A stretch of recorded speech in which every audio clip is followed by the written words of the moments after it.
Ciudad de Guatemala, 21 de junio, f.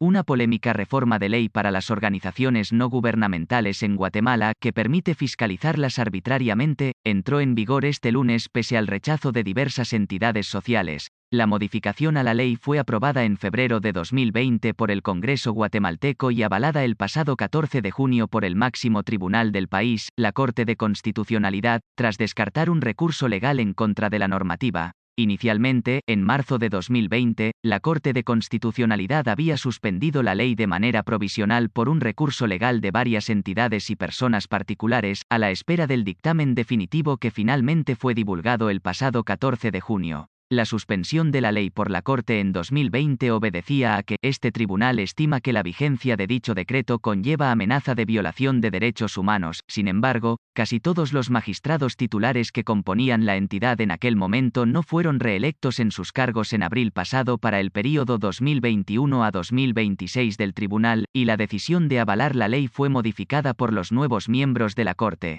La reforma de ley había sido sancionada el 27 de febrero de 2020 por el presidente guatemalteco, Alejandro Yamatei, después de que el Congreso de mayoría oficialista la aprobara el 11 de febrero de dicho año en una extensa jornada parlamentaria. Con oposición extranjera, las reformas a la normativa, denominada Ley de Organizaciones No Gubernamentales, habían sido objetadas en su momento por organizaciones sociales locales y también por altas autoridades tanto en Estados Unidos como en la Organización de Naciones Unidas, ONU. El pasado 10 de junio, la vicepresidenta estadounidense, Kamala Harris, manifestó su oposición a la reforma de ley. Harris indicó que durante su gira por Guatemala el 6 y 7 de junio pasado le pidió al presidente, Alejandro Yamatei, que dejen hacer su trabajo, sin obstáculos a las ONGs. Este es un tema que me preocupa profundamente, porque queremos asegurarnos de que hay independencia, un sistema judicial independiente, una prensa independiente, y que las organizaciones sin ánimo de lucro, las ONG, puedan hacer su trabajo sin interferencias. Eso lo dejé muy claro, afirmó Harris.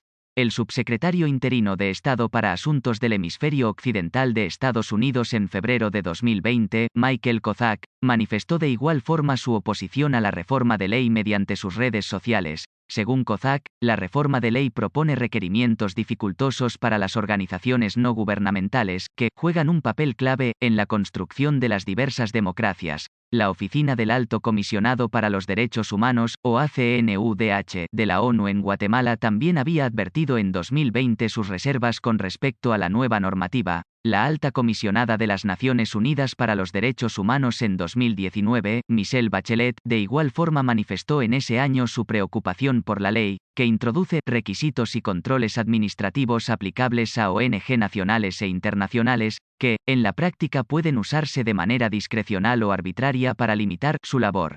El origen de la ley es, según diversas fuentes, un intento de varios diputados de la anterior legislatura, 2016 a 2020, de contrarrestar la lucha anticorrupción emprendida desde 2015 por el Ministerio Público guatemalteco y la ya desaparecida Comisión Internacional contra la Impunidad en Guatemala. Las reformas de ley, originadas en 2017 con el anterior período legislativo, ordenan el control de las organizaciones no gubernamentales en el país y su fiscalización, aun cuando no manejen fondos públicos, entre otras medidas. Ninguna donación o financiamiento externo puede usarse para realizar actividades que alteren el orden público, establece la reforma de ley.